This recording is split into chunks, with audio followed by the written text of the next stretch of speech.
Hi, this is Dr. Elena Rumack, and I'm so happy to have Dr. Chelsea Pinto with us today at the office, showing us photobiomodulation and how these lasers are helping our babies and moms out to heal better and release fascial tension. She is the founder of the Infant Frenectomy Protocol Course and tongue-tie extraordinary guru. So I'm so happy to have her here.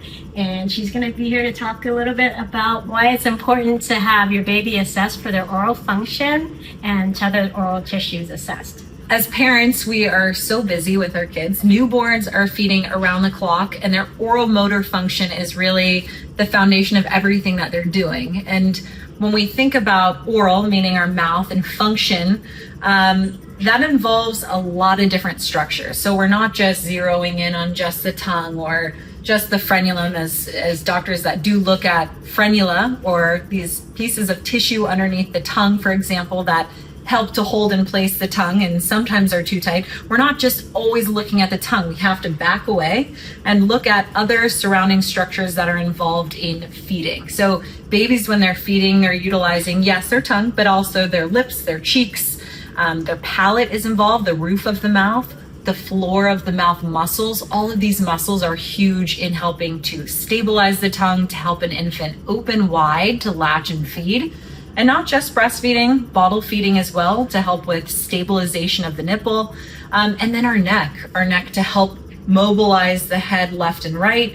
And also, again, to lift the tongue up, and the tongue drops down to create a negative pressure. And that's how feeding occurs. And when all of these structures are functioning in unison and as a whole, things start to go pretty smoothly. But when there's something disrupting the system, things get really challenging, and that can be overwhelming for parents. And as providers, we want to identify the root cause of what's going on. So as a dentist who's in this field, we're in the seat of looking to see, is this an issue with a potential short inflexible frenulum that needs a release? And goodness, we see every day the impacts of a release. All the families today who came for follow-ups after a frenectomy procedure they're thriving and in a flow and very, very grateful. So when a procedure is warranted, it can do wonderful things, especially in combo with other treatments.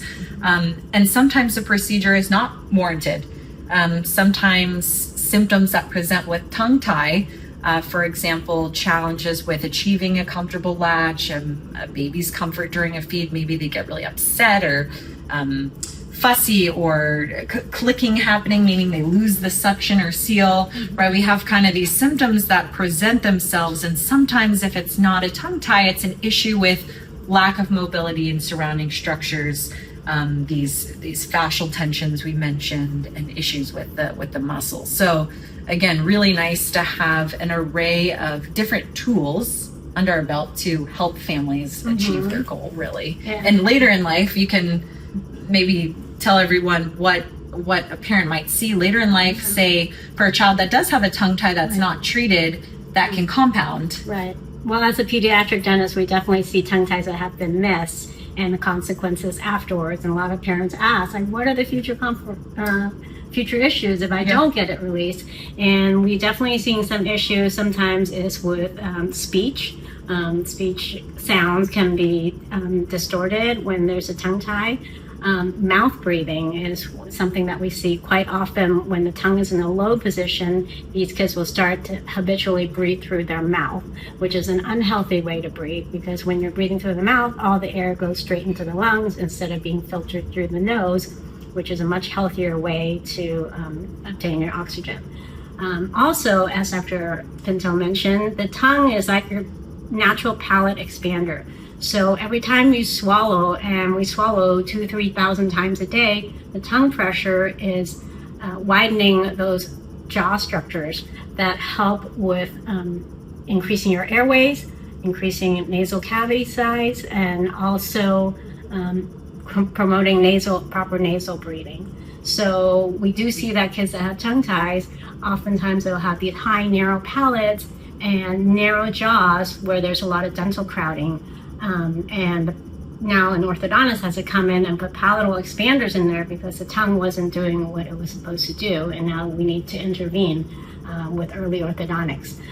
The other thing that people don't realize is with a tongue tie, the kids often get more cavities because they can't reach the tongue to the back of their molars to scoop the food out. So they're constantly pouching plaque and food on their back molars.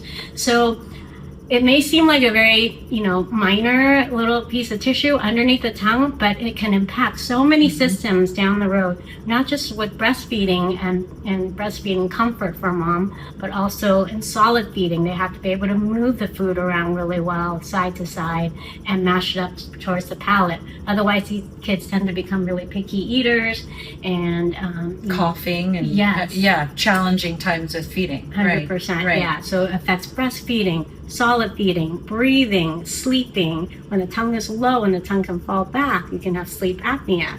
So, impacts a lot of systems down the road, even orthodontics, dental health, cavities. So because of all these issues, we want every baby to start off, set them up for success in life from the very beginning. And that starts with, basic and proper functioning breastfeeding and oral motor function. Yeah. It definitely takes a village, and we incorporate, dentists with myofunctional therapists, IBCLC, lactation consultants, occupational therapists, physical therapists, chiropractors, and so many people to help these babies and families thrive from the very beginning. So if you have any questions for us, please reach out to us. We're at Best Care DDS. And we're happy to help you answer any questions or help you with an assessment. Thank you.